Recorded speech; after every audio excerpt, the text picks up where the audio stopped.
তো হ্যালো বন্ধুরা, দেখো বেরিয়ে গেছি আজকেও আমরা ঘুরতে। তো আমরা তিন সখী আছি এই যে। আর আজকে আমরা একটু বেলাবেলিই বেরিয়েছি, কারণ আমরা আজকে প্ল্যান করেছি যে আমরা সবাই হাঁটতে হাঁটতেই যাব। তো চলে এসেছি, দেখো রোডে উঠে গেছি। আর দেখো অন্ধকারও হয়ে গেছে, হেঁটে হেঁটে আসছি তো অন্ধকার হয়েও গেছে। তারপরে খুবই গরম লাগছিলো, আমি তো পুরো ঘেমেই গেছি, হেঁটে হেঁটে যাচ্ছি, খুব কষ্ট হচ্ছিলো, মানে হাঁটা হয় না তো, সব যেখানেই যাই সেখানেই তো গাড়ি করে যেতে হয়, তো হাঁটি না, খুব কষ্ট হয়ে গেছিলো। তো চলে এসেছি গ্রিন হাটে, আর এই যে এসে বসে পড়েছে, আগে হাওয়া খেয়ে নিচ্ছি। তারপর আমাদের অর্ডার ছিল হচ্ছে চা। তো এখানে আসলে না চাটা না খেলে হয় না, কারণ এই গ্রিন হাটের চাটা সত্যি খুব ভালো করে আর ভালো লাগে খেতে। আর তারপরে অর্ডার ছিল চাউমিন, এগ চাউমিন।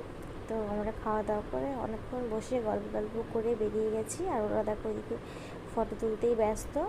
তো আজকের ভিডিওটা এই পর্যন্তই, যদি ভালো লাগে অবশ্যই একটা লাইক কমেন্ট করে দিও। টাটা।